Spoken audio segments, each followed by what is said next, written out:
Welcome back again. This is the SBN Soccer Betting News video. I'm Ayanda Vezi, and with me is the usual suspect, Desh Parthab. As we always speak football. Desh, how are you, man? How's it, Ayanda? Hi, SBN viewers. Yeah, man, I'm good. Today we have two fixtures that we'll be talking about. I am, of course, talking about Orlando Pirates going up against Cape Town City, and we close the video on with West Ham up against Arsenal. Let's first start by Orlando Pirates. This is the side that only lost one game in their last 5 games, which was Kaizer Chiefs in the Soweto Derby. They lost 1-0. Do you think this Orlando Pirates side are the favourites to finish as runners-up for the DStv Premiership?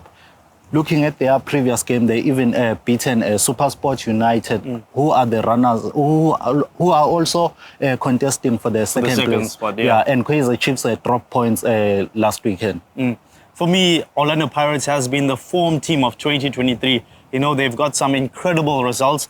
Notwithstanding that defeat against Chiefs, where I felt that they were the better team on the day at the derby. As of the 2023 calendar year, no top-flight club has scored more goals than Pirates have in the league. So it tells you how impressive they are at finding the back of the net. And I think that will actually help them in claiming that second spot. Orlando Pirates, I think they are in the top 4. Yeah. But with Sundowns already lifting the championship, I think that second spot is all to play for, and we'll show who is better than the rest. And there's also even a Nedbank Cup to play for, and Orlando Pirates, Kaizer Chiefs are still on that race. It could be a grudge match bubbling there. Do you think maybe Pirates are the favourites, or Kaizer Chiefs? Even Sundowns is still there. So who do you think, looking at the recent performance, who do you think will stand a chance of winning the Nedbank Cup? Well, that one, I want to say Arthur Zwan is probably licking his lips at the prospect of delivering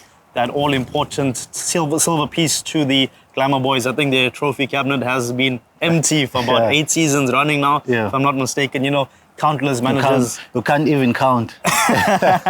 It's just been that long. And, it really is something of a revolving managerial door at the Nat Arena. And, they really need to put an end to it. Okay, you spoke about Pirates scoring most goals this year, 2023. Looking at the players that they've signed, they've signed lots of attacking players.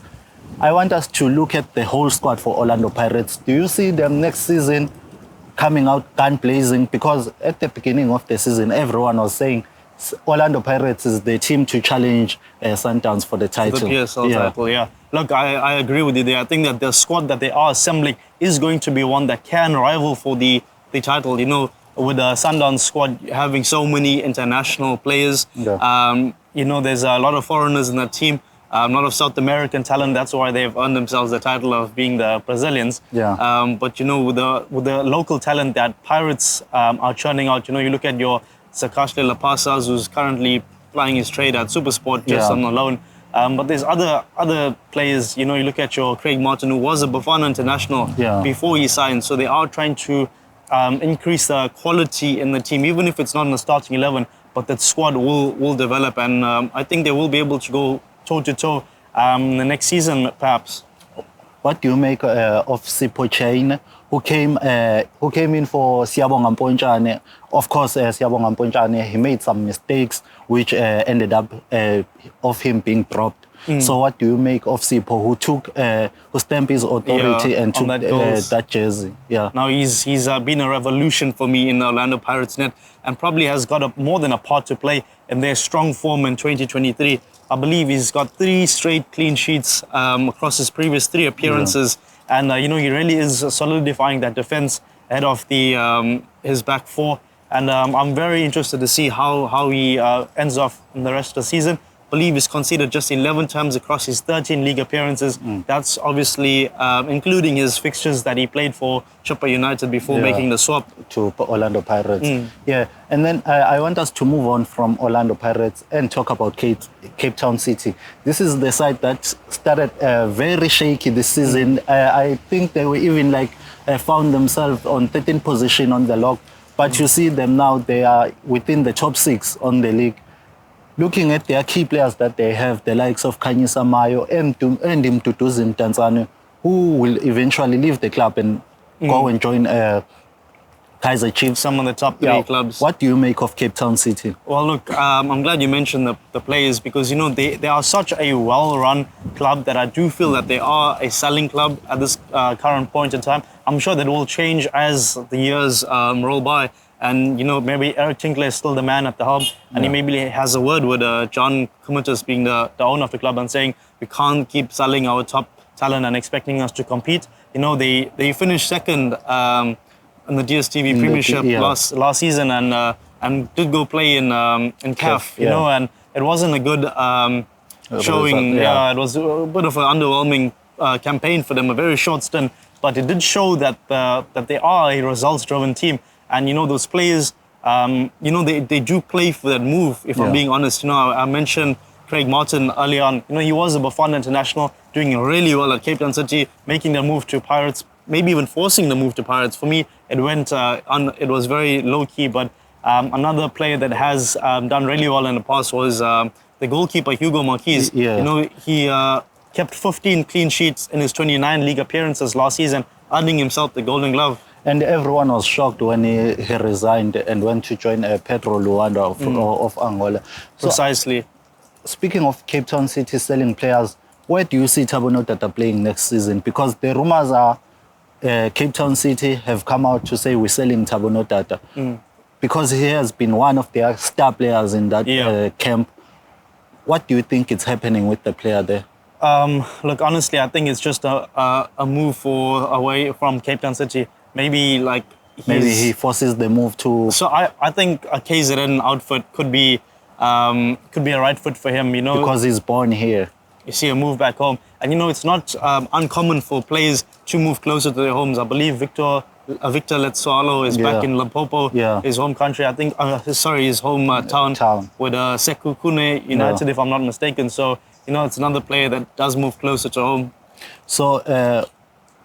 Do you think maybe Thabo Notata, if it happens, Kaizer Chiefs or Orlando Pirates, where do you think maybe if those two teams come and say, give us the player, which team do you think he will choose? Looking at the kind of player he is and looking at the both sides, the style of football they play, which team do you think will be perfect for him? Yeah, for me, I'm going to go with Kaizer Chiefs. I think right now, Orlando Pirates is stocked up with players in that position, and I think he could earn himself a spot over there. Okay. I think Pirates, you know, the likes of Ndlondlo, Hotto, Evidence Makopa, you know, those are players that aren't really getting into the team, you know, and you look at somebody like Lodge, who obviously has got huge history with the Buccaneers. Yeah, there's also Vincent Pule. Exactly, and these are very dangerous players, you know, they want and maybe need game time in order to keep that level, and I think he could fancy his chances in a Chiefs outfit that maybe is underperforming as well. Okay, now it's time for prediction. Give me your score prediction between Orlando Pirates and Cape Town City. Look, I think there's too much firepower in this Buccaneer outfit for them to not find a back of the net. You know, that hunt for that second place is well and truly on, and I think they will take another step further this weekend with a victory against Cape Town City. I'm going with a 2-0. Well, there you have it from Desh rather. I'm missing my former colleague Josh. So let's move on to the EPL, of which it's Arsenal, log leaders, playing up against West Ham, who are a bit struggling. Last season they finished 7th place, but this season they are on the 14th place.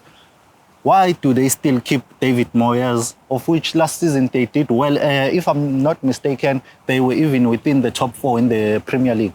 What's happening there at West Ham? For me, I'm sure that he's got some sort of clause in his contract that maybe has a huge payout if they have to let him go. You know, this is his second stint with the Hammers outfit, you know, and he was brought in previously and saved them from relegation. I think it went right down to the last few game weeks, if I'm not mistaken. It was really touch and go, but they did keep faith with him. Obviously, then moving to another manager, which didn't work out. And they went back to David Moyes, and I think that made his position all that stronger in terms of negotiating that contract. And you know that they have also backed him in the transfer market. You look at a player like Paqueta, who was a club record signing, and then the Italian forward Scamacca, you know, another huge signing for the Hammers, and they are a club that generally does have one talisman that outperforms the rest. You look at Jesse Lingard, Jared Bowen, even Dimitri Payet not that long ago. So they are a club that sort of hangs their ambitions on one talent. Maybe this year it's Declan Rice. So I think the reason for him not leaving just yet is because they have invested, they have backed him, and I think he's just going to ride this out. Okay. This is the derby between the two sides. Do you think maybe West Ham can cause an upset? Remember, Arsenal dropped points against Liverpool at Anfield, of which everyone expected that it's not going to be easy for Arsenal going at Anfield. Anfield, it's not an easy go there. So do you think maybe West Ham can cause an upset here? I actually don't. You know, you mentioned last season how well West Ham did under Moyes, finishing 7th, and that has earned them a spot in the Europa Conference League. And before they play Arsenal, they would have returned from Belgium, obviously playing Ghent in that fixture. So I believe that squad could be a bit tired. You know, they recently caught a hiding. I think 5-1 was the scoreline against Newcastle. So it tells you that the squad morale isn't that great. They won against Fulham, but that was due to an own goal. So the Hammers aren't firing. I can't see them causing an upset against an Arsenal team that are really strong going forward. Talking about Arsenal causing an... keeping the pressure on the title. Keeping the pressure, yeah. So do you think maybe they drew last with Liverpool? What does this mean for their title hopes? Look, obviously it makes it a bit difficult for them. You could see those players, how they were drained at the end of the match. They really tried to everything, throwing the kitchen sink at that Liverpool goal mouth, but you know, the ball just didn't go in the back of the net in the second half because they started the game really, really well. And I think that's what Arteta has sort of churned out. Really strong performances in the first half and in the second half. You know, can they tweak something and maybe find a direct route to goal? For me, I would disagree with the substitution. I believe Trossard came on for Jesus, but he should have come on for Martinelli. I think Martinelli was really tired. You could see some of his passes in the final third were a bit sloppy. I'm sure Arteta has also picked that up and probably led the riot act him in the dressing room. But honestly, I think that squad is just so talented that they wouldn't look at it as they've dropped the title because I still think that they are capable of finding the back of the net, and that will give them a really strong winning streak, and I don't think it ends in this one. I believe Man City have a game in hand. If they win that game in hand, what does that mean for Arsenal, who still have to go to Etihad to face defending champions, Manchester City rather? Yeah, that's going to be an absolute crack of a fixture. I think City play Bayern Munich in a Champions League before that. So you have to wonder how strong would that performance be, considering they are 3-0 up on aggregate against Bayern with a resounding victory, if might that, you know. It's a very difficult club, you know, Bayern Munich, and you know who are 8 wins from 8 in the Champions League ahead of that one. Yeah. But you know, Thomas Tuchel, he has knocked Pep Guardiola out in back-to-back knockout competitions, so it tells you that he might have his number in that fixture. It just also which lineup does he lead with? That'll also give me an indicator on where his sort of heart lies. You know, is it with the Champions League? Is it with the Premier League? Because it will be an all-important clash, as you mentioned. It would be the top two going head-to-head, and Guardiola has had the managerial head-to-head over Arteta, especially in the league. It's quite comprehensive, if I'm being honest. So it's going to be a very, very difficult one. But I just wonder if that Champions League tie against Bayern, or the second Champions League tie against Bayern, how important will that be? Okay. Now it's time for prediction. Give me your prediction for this game. I'm going with an Arsenal victory 3-0. Well, I'm with you on that one. I don't see the Hammers causing doing an anything, upset. Yeah, so that's it from me, Ayanda, Vezi, and Desh, Parthab. Don't forget to subscribe on our YouTube channel if you haven't. Also follow us on our social media platforms. On Twitter, we are SBN_ZA. On Facebook, it's Soccer Betting News. Until next time, Cheers. Out. For more soccer betting tips and previews, get the latest copy of Soccer Betting News for only 10 Rand at your nearest Hollywood Bets branch or news agent.